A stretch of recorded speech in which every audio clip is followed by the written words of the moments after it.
Smoother surfaces can generate more friction than rough ones. That is not a hypothesis, not a fringe position held by a handful of contrarian researchers. Engineers have known it for decades, and it dismantles everything the standard classroom model ever claimed to teach.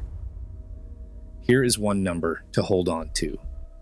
At the atomic scale, two polished metal surfaces pressed together share contact across roughly 10,000 times fewer bonding points than the textbook predicts. And yet the force resisting their motion can be orders of magnitude higher than the formula allows. 10,000 times fewer contact points, orders of magnitude more resistance. That contradiction is not an anomaly, it is the mechanism.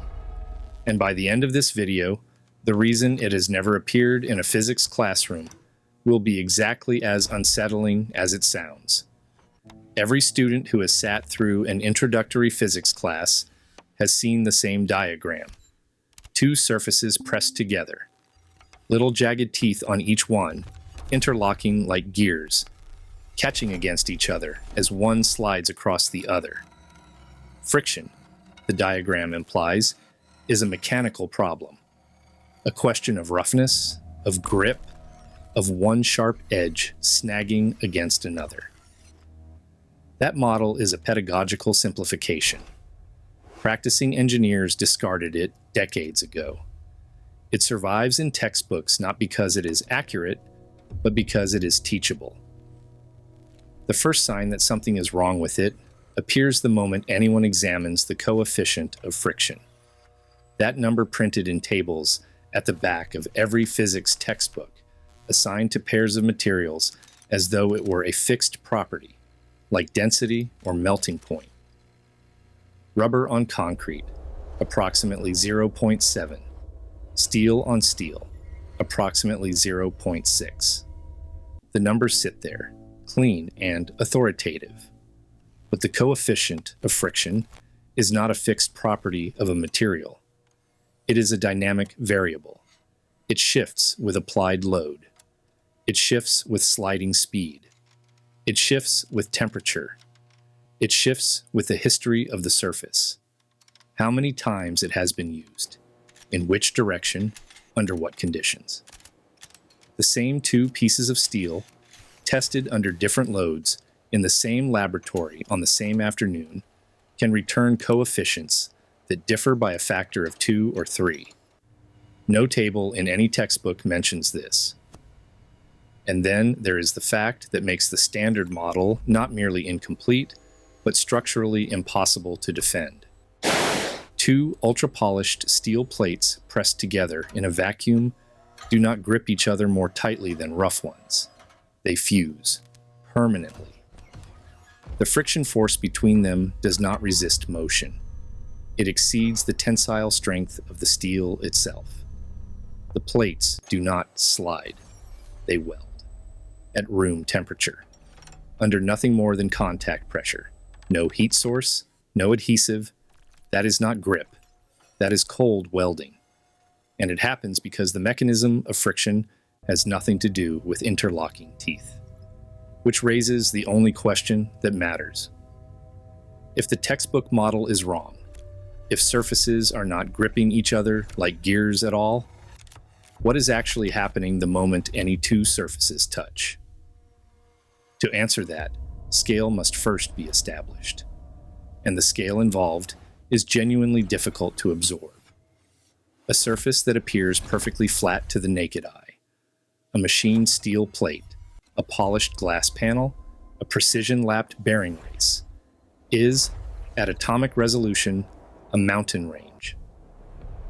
The microscopic peaks and valleys on that apparently smooth surface, called asperities, dwarf the Himalayas in proportion to their base. A surface that registers as flat under a standard optical microscope looks, under an atomic force microscope, like a landscape of irregular ridges, overhangs, and crevices extending down to the scale of individual atoms. When two such surfaces are pressed together, they do not touch across their entire geometric area.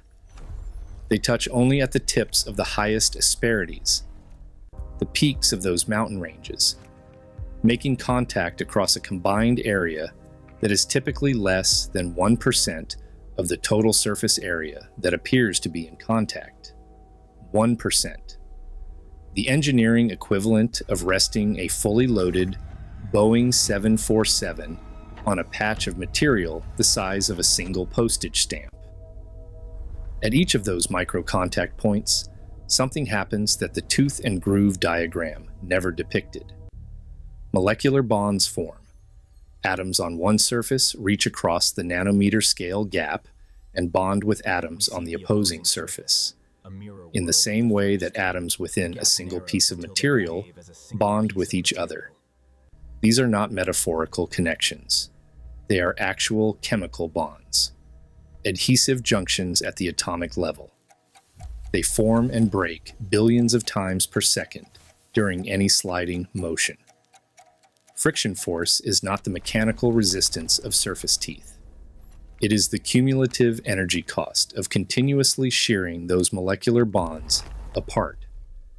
Every millimeter of sliding motion demands the formation and rupture of billions of atomic scale connections, each one consuming energy to break.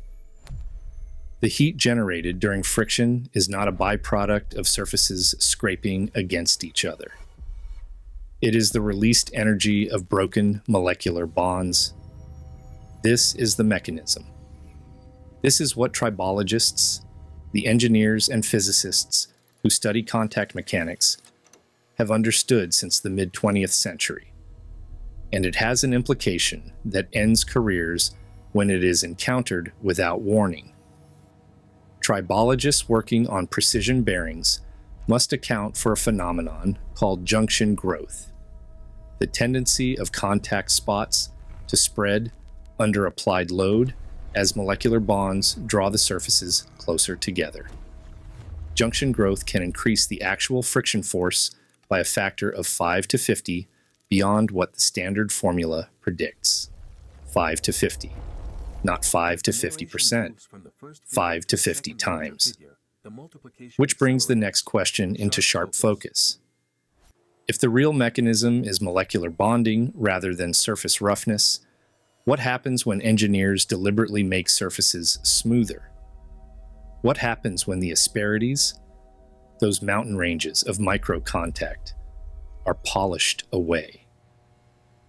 The answer is not what anyone trained on the standard model would expect. And it ended at least one promising research program before its implications were fully understood. United Kingdom. Autumn 1998. A tribology laboratory at a research facility, operating under contract to the aerospace industry. The team's objective is straightforward. Reduce wear in aerospace bearing assemblies by polishing the contact surfaces to nanometer level smoothness. Remove the asperities. Reduce the micro-contact points. Reduce the molecular bonding area. Reduce friction and wear. The logic is impeccable. The outcome is the opposite of everything the logic predicted. As surface roughness decreases below a critical threshold, friction does not fall. It rises. The smoother the surface becomes, the higher the measured friction force.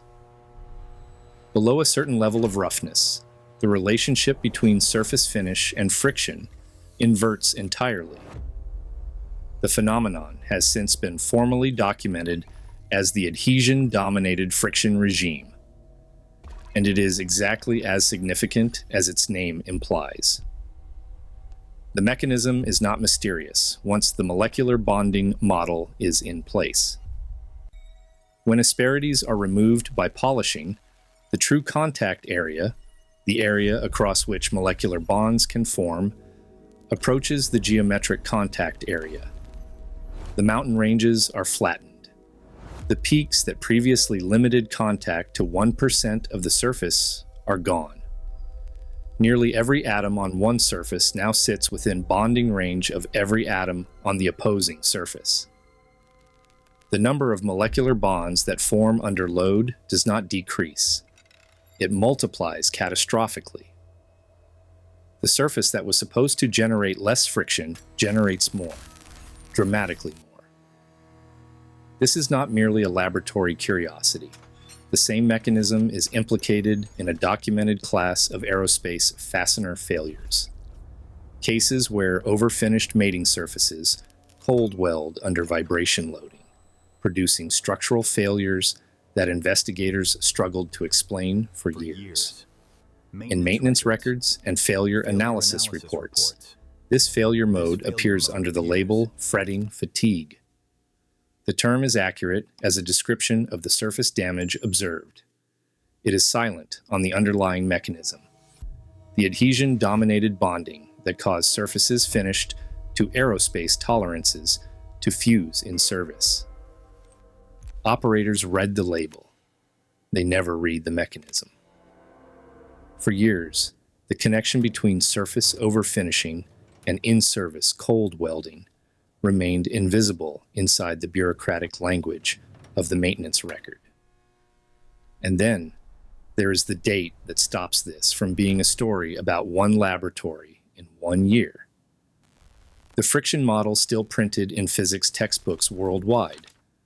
The model that treats friction as independent of contact area, that places the coefficient in a table as a fixed number that depicts interlocking surface teeth, was formulated by Charles-Augustin de Coulomb in 1781. Atomic force microscopy data demonstrating that friction is contact area dependent and adhesion dominated has been available since the early 1990s. 1781. Early 1990s. Over 200 years of unchallenged assumption, standing in classrooms, while the contradicting evidence accumulated in journals that no curriculum has yet incorporated. Major brake manufacturers know that adhesion-dominated friction exists. Major tire manufacturers know it. Their internal tribology research explicitly models it. The adhesive junction, the mechanism the standard curriculum declares irrelevant to practical friction calculations, is the mechanism their engineering teams rely on when designing the contact surfaces that stop vehicles at highway speed. And yet every public-facing product specification, every consumer-facing technical document, every regulatory submission describing brake performance uses the Coulomb model. The 200-year-old model, the one those same internal teams have moved beyond.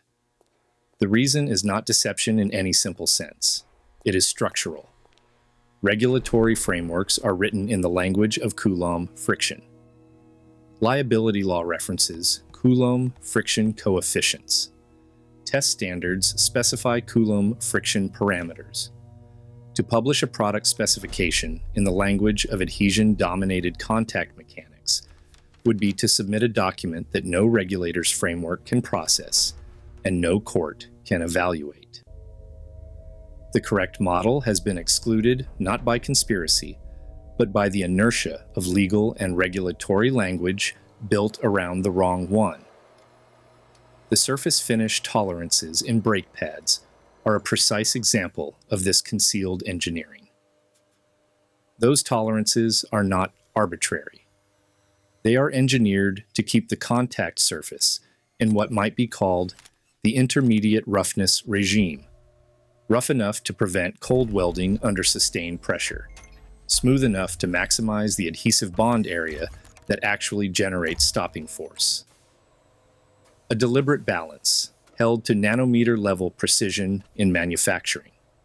No consumer-facing document names this balance. No warranty card describes it. No specification sheet acknowledges the adhesion-dominated regime that makes it necessary. The same concealment runs through high-performance engine lubrication. Lubricants. In precision, engines are not designed to fill the geometric gap between surfaces in the way the standard model implies, as though friction were a problem of asperities grinding against each other and oil were simply a buffer between the teeth. Lubricant formulations in high-performance applications are designed to control the molecular bonding regime at each asperity junction. They manage a chemical reaction. They regulate which molecular bonds form, how strongly they form, and how cleanly they shear. What is sold, marketed, and regulated as friction management is, in engineering practice, bond formation management. Bond formation management. Every surface touched today was the site of billions of molecular bond formations and ruptures. The doorknob, the keyboard, the steering wheel, the heel of a shoe on a tile floor.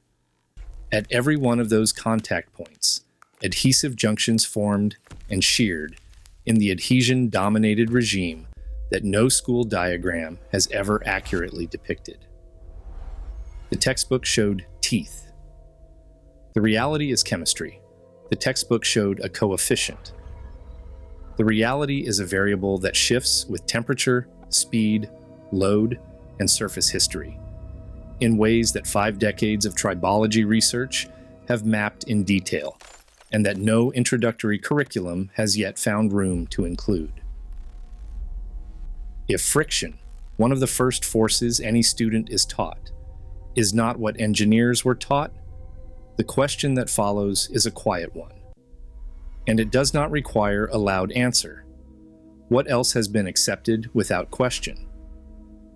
That question has an answer, and it follows the same pattern: a familiar force, an incomplete model, and a gap between what is taught and what the engineers building the systems that depend on it have known for years.